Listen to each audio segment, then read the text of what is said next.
worst financial decision you've ever made? Because some people would say that mine is investing money into an apartment that I don't own, but actually the worst financial decision I ever made was taking all of the Bitcoin that I had in Robinhood, selling it, and then rebuying it in Celsius a few years ago. Because I am on the verge of a breakdown. I am on the verge of a breakdown.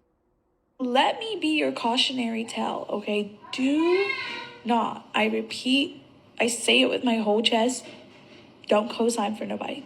So this is the reality of gambling, unfortunately. Losing your job, losing the house you're staying in. Do not spend more than $80,000 on a car and you don't even have a house, because the car depreciates the moment you take it off the lot. All right, bad money decisions. There are a ton of them. There's many that will eat you up. And for me, I've been able to dodge a lot of these. I'll tell you my thoughts. I want to know your thoughts on these situations. Have you ever been in one? Comments down below. Let's get right to it. I won $100,000 after winning America's Next Top Model in 2017, and here is the story of my biggest financial mistake of my life.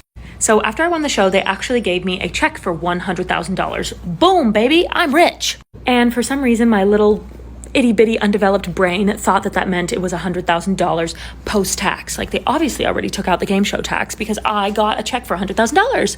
Newsflash, not the case. So anyways, I go and spend the $100,000. I paid $60,000 for an apartment in New York, but I had a roommate paying me back, and then I subleased it and they paid me back. Anyways, it wasn't that horrible of an investment, but obviously not the smartest thing I could have done. And then the rest of the money I spent taking my family on like nice dinners, and I bought one pair of shoes. And anyways, I spent the entire $100,000. I also got a car. Like, yeah, I spent the money, okay?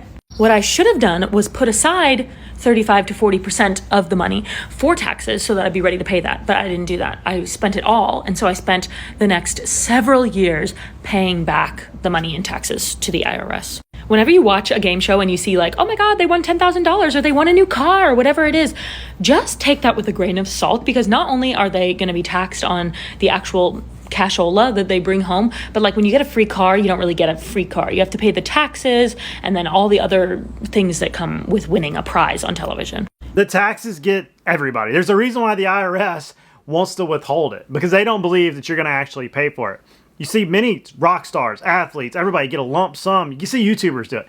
Get a lump sum. You're like, oh, wait a minute. Got to pay the taxes. Meanwhile, you've already bought stuff. You've already paid off your house or bought a house or a car, all these things. And it's like, wait a minute, you owe $2 million. I had a buddy the other day, wanted to be a part of a tackle store, and he wanted to be part owner. And they're like, you don't want to be part owner. And all of a sudden he was looking at a $1 million tax bill because he wanted some of that equity. And you got to really watch out with taxes, entrepreneurship, businesses, especially with real estate. We'll get to that later.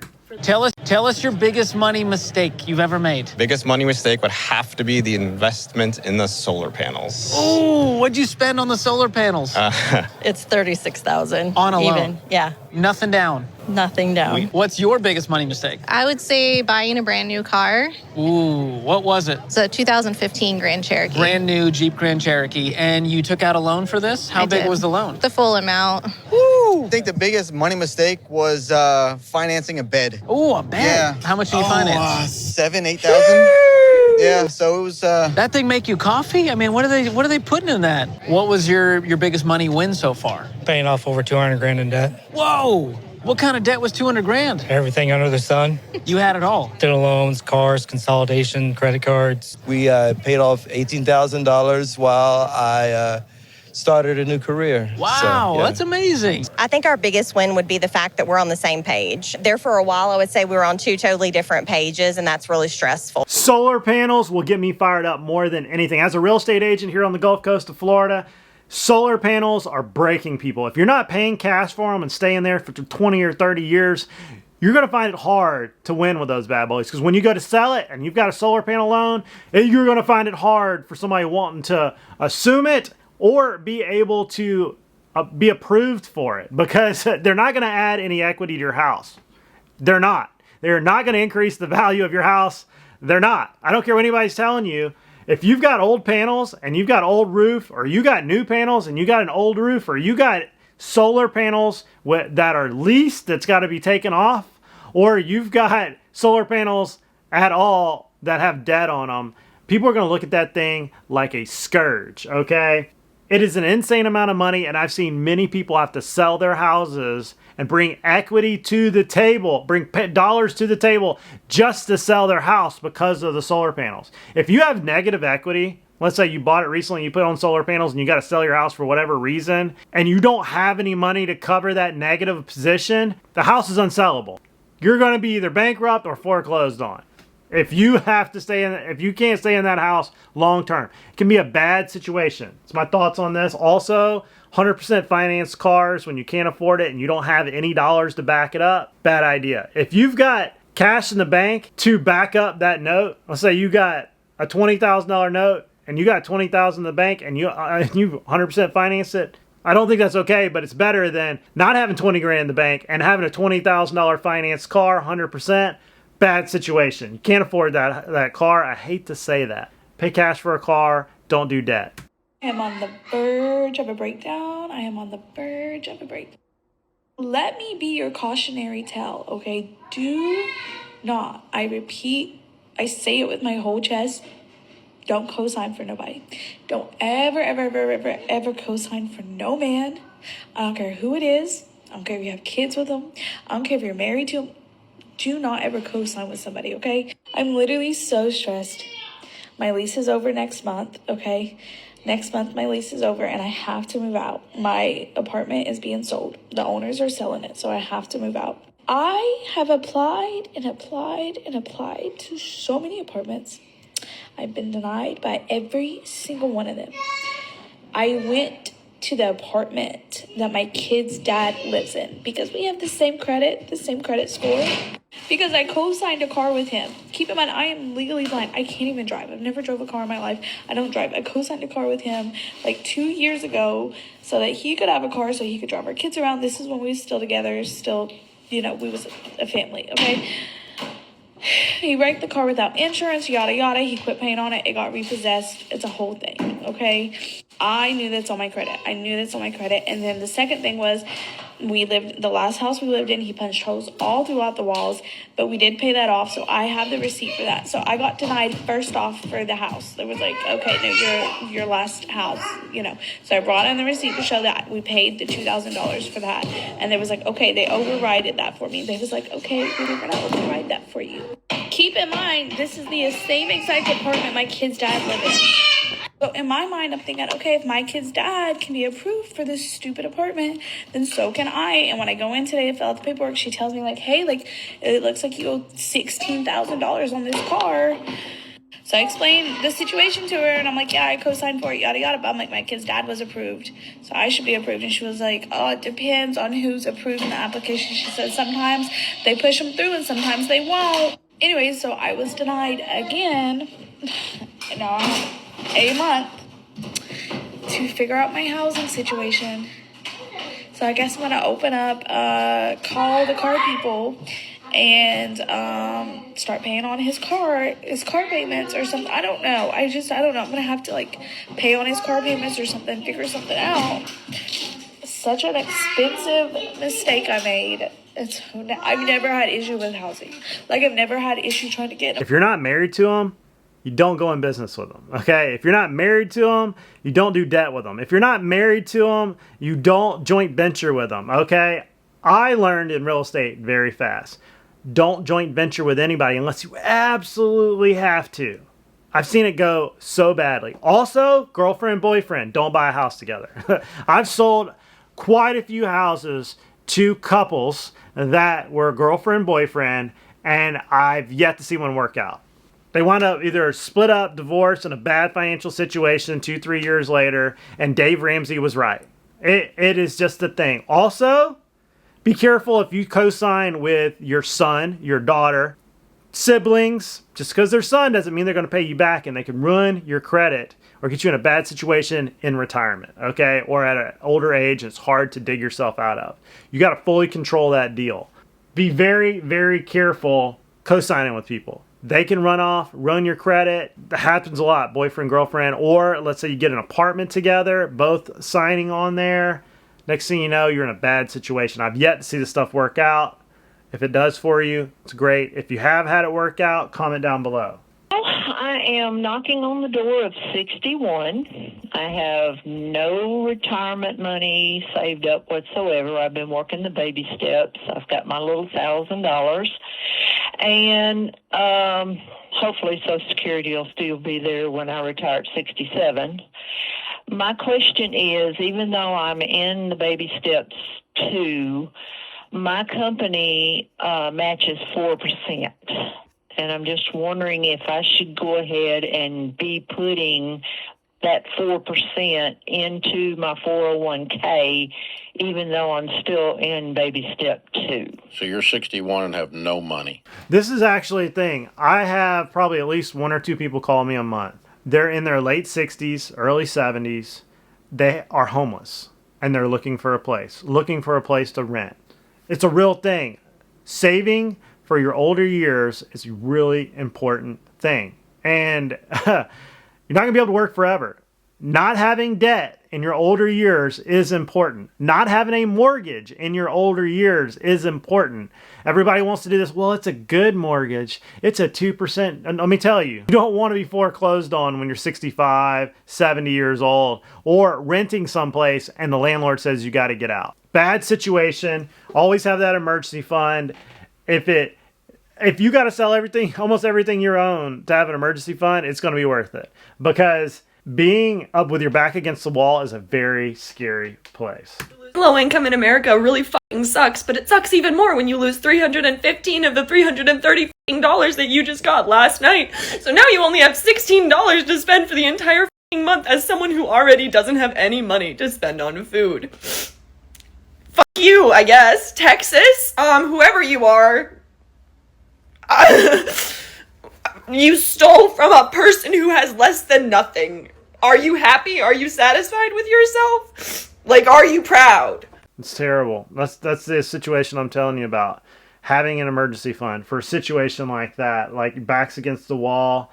Oh, my heart goes out for her. And these are real situations. These are real situations that have happened to people. And that's why I'm like, man, you got to have that money buried in the yard out back for that one situation. You know, have something you can liquidate. You know, like have a skill set that you can go out and learn how to do something. I read about when the Wolf of Wall Street got out of prison, he had no money. And he went to, I guess, you know, Sam's Club or whatever and bought a bunch of ice cream sandwiches, walked out to the beach with a cooler and made like $300 that day. And he did it the next day and the next day and the next day. And he was back on top. Having that skill set, sales, having a skill set, whatever it may be, cutting hair, whatever you can do to get back on top when you're down and out. Wholesaling a piece of real estate, that's another one. Big money on that one. And it takes $0 to do it. You just got to have the know-how. And that's why I always say investing in yourself is one of the best things you can ever do. Habits that were keeping me broke. I'm Christina. I'm a former shopaholic, and I used to be in $120,000 of student loan debt. I managed to pay that off in a total of 6 years by changing some of these bad money habits. I was one of those classic high earners who was broke. Here's why. Number one is lifestyle creep. When I first started working in my career, I was making more money than I'd ever seen in my whole life, which meant I wanted to treat myself. So I stopped living like a student, moved out on my own in a big city. I started to upgrade the stores that I was shopping at, so suddenly became an Aritzia girly, which is a very expensive habit to keep up with. And I tried to keep up. I charged vacations on my credit card, did all the shit for the photo, because that's what I thought you were supposed to do. So instead of doing things like living as cheaply as I possibly could to pay off my student loan or even starting to learn to save and invest, I spent every dollar of that disposable income on my lifestyle, which left me with a lot of nice looking things, but no actual money of my own to show for it. This happens a lot to real estate agents, okay? They get on a whim, they get on a roll, they sell some properties, they start getting the high life, the Porsche, the houses, and then all of a sudden it dries up and they're stuck. Like right now, many of them are singing the blues that were living high on the hog and they didn't save for a rainy day. Lifestyle creep will get you, let me tell you. And I find it one of those things that I fight against, especially with me and my wife. We talk about this. You want to go buy that thing. You want to spend that money. You want to get that new truck. And you realize, you know what? Next year could be dry. And lifestyle creep will get you. That's why I keep my lifestyle very low. So this is the reality of gambling, unfortunately. Losing your job, losing the house you're staying in. It's fucking disgusting, to be honest, you know. An addiction will literally have you go into the pits of hell, doing things you wouldn't usually do, turning you into somebody else, and it will cost you everything. It's cost me everything. Like I say, I mean, look at it. This is me clearing all my stuff out of the house. I've got nothing left. I've got no house to stay in. I've got no job. You know, it will take everything from you. Don't be mistaken. If you think that you're not going to get to that point, you think you'll get away with it, it will catch up to you. One thing you never catch me doing, I will never gamble. I will never gamble. You want to see me get really fired up? Try to ask me to gamble. I don't gamble, okay? I don't play cards. I don't go to the casinos. If I go to a casino, you'll see me in the corner. I don't participate because it is a bad habit. It is one of those things that'll make you wind up like this. That, drinking too much, and drugs. I've seen so many people go down that become addicts to something. And you can become an addict to gambling just like anything. Video games, dopamine rush. And as a obsessive compulsive person like myself, I do not gamble or play video games. I know that's one way to keep me out of that situation. I just don't do it. And the only way I will gamble is on something I'm an expert in, and we're talking real estate. We're talking a investment, which a lot of it is speculation, but there is a difference between speculation and pure gambling because the house is going to win. That's why their buildings are bigger than yours. What's the worst financial decision you've ever made? Because some people would say that mine is investing money into an apartment that I don't own, but actually the worst financial decision I ever made was taking all of the Bitcoin that I had in Robinhood, selling it, and then rebuying it in Celsius a few years ago, because Celsius, if you stored your Bitcoin on their app, they would pay you interest weekly because they would take your Bitcoin and lend it out to people and pay you interest on top of that, split their earnings with you. So at one point I was making $700 a week just by having my Bitcoin in there. And I continued to buy Bitcoin because Bitcoin is going up, and I was so excited and I was making all this money off it. And I was like, this is so great, I'm gonna have so much money. But you know what they say? Not your keys, not your Bitcoin. If you store your crypto on a third-party app, it doesn't actually fully belong to you. Things can happen. Things can happen, and I knew that things could happen. So anyway, Celsius filed for bankruptcy. They've paused transfers for most people indefinitely. I cannot get my money out. I have more than a full Bitcoin in there. I was so proud of myself when I worked my way up to a full Bitcoin. It took me a few years, but I got there, and now that money isn't mine anymore, and you just have to laugh. This is why. Never invest more money than you can stand to lose. I mean, that's a lot of money, but at this point, I just have to laugh. This was part of the reason why I got out of the crypto game, is the exchanges were corrupt and the governments were messing with the exchanges. There was a lot of hacker problems, not your keys, not your crypto. And when I saw how much like interest they were giving you to loan out your crypto, I was like, there's no way that's feasible. Okay, they're going to be insolvent. Just like a lot of these ETFs or mutual funds that have these high dividends, you know that when the rubber meets the road, they're not going to pay that.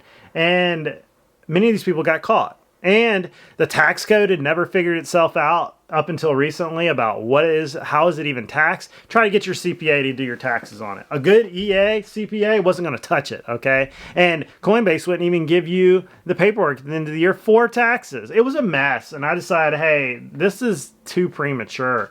And I hate it for her, but when you're speculating, those are the things you run into. They were gambles, especially things other than Bitcoin and Ethereum. Crazy. What's the worst financial decision you ever made in your life? The worst financial decision I made was I bought a real expensive car, and I didn't even have a house. Do not spend more than $80,000 on a car and you don't even have a house, because the car depreciates the moment you take it off the lot. Invest in stocks, invest in real estate, save your money. That's how you do it. That was my worst decision. Okay, what car was this?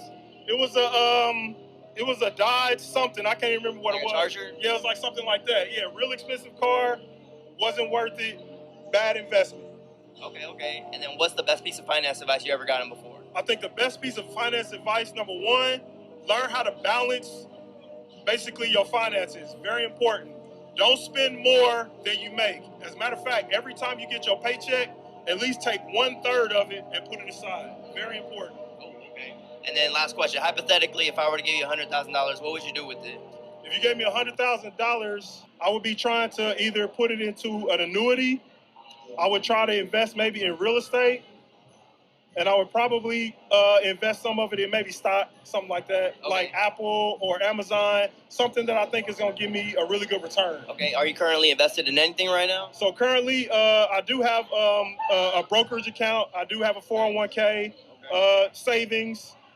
Basically, my plan right now is I want to be able to retire by the age of like 50. That's the. Let me tell you, car, terrible investment. You're going to lose 20 grand just driving to the stop sign. Not to mention if you're financing it. But I'll say this, if you gave me $100,000, I would do nothing with it. No, I would literally invest probably 10 grand in myself. I would get a new wardrobe. I would go to conventions. I would learn a new skill set. I'd spend a lot of it on money books, real estate books, how to wholesale real estate, how to do things, how to start a YouTube channel, how to grow my personal self to make more money. Learn how to speak well. Learn improv. Go up and learn how to sell people, how to deliver a point, how to conversate with rich people, and then start going to places where money is and have a product to sell, a large product to sell. It's the easiest thing I can tell you. It's why real estate agents do well when they get around money, is because they have a big product that they can sell, and rich people need real estate. Find the property, find the money, and you'll do well. But I will say this, $100,000, once I invested in myself, it's probably not enough to do much real estate with unless you're leveraging it. And if you don't have an income statement, you're not gonna be able to get a mortgage. So I would probably just put it in the S&P 500, VOO for the win. That's probably what I would do and call it a day, because don't buy individual stocks, okay? Dave Ramsey was right. Don't buy individual stocks, if I could say anything. I would just buy an S&P 500 fund or a whole market fund like VTI, or buy into the entire market, buy the entire haystack. Don't try to find that special stock. That's how you lose. The rich people, they don't have time for that. They go buy a big index fund and they can sock a lot of money in, and then they move on to making more money. So that first $10,000 I told you to invest in yourself and a skill set and how to sell and how to carry yourself and how to dress, it's going to be your new business. To make more than that $10,000 you invested, you're going to take that other 90 and you're going to put it in the S&P 500, and hopefully it gets 10-12% a year. Life's great. Okay, don't go spend it. That's all I got on that one. Spent a small house worth on skins. On skins, how much? Like $92,000. $92,000 on in-game skins? Yeah, that's the best part, is I don't have any of them anymore. When you were 19? Yeah. Did you sell them? No, I got banned. He lost the account. So now I am not toxic on video games. How are you anymore. banned? Don't be toxic, kids. No, be toxic in video games. Stop banning people. We need to bring back toxicity in So that's gaming. the thing, right? Like, if I had said something racist or hate speech or any of that, I would have been fine with the ban. But it was really just me being an ass, which is, I think that you shouldn't be sensitive enough like that on a video game. No, you shouldn't. I saw a woman on Twitter complaining after she grenaded herself in CSGO that people were trash talking her, and then she got them all banned. Yeah, that's ridiculous. Hey, if you play video games, stop being start throwing out the yeah in the Xbox Live group chat. So I found out that slur is an immediate ban with no anything on League of Legends now.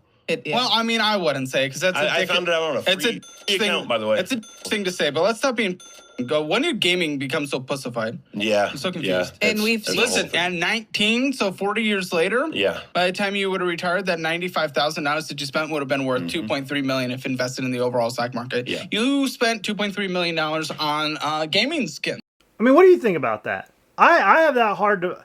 I find that hard, okay? I find that tough to think about. I could understand back when we were doing the tokenization of everything a few years ago, and they were worth a lot. I feel like when you're spending that amount of time in a game, and that game is not going to be something that is going to perpetuate for the next 30 years, and you're investing digitally in something, there's a problem there. And it's not tangible. And I don't want to be like Dave Ramsey and just poo-poo it. Like, I understand these things have... Real estate and games have a worth. Like, I saw a 1099 to the IRS not too long ago for Minecraft, and they had built a thing in Minecraft for like $100,000. It was legit paperwork. Explain that to the IRS. They were trying to do it.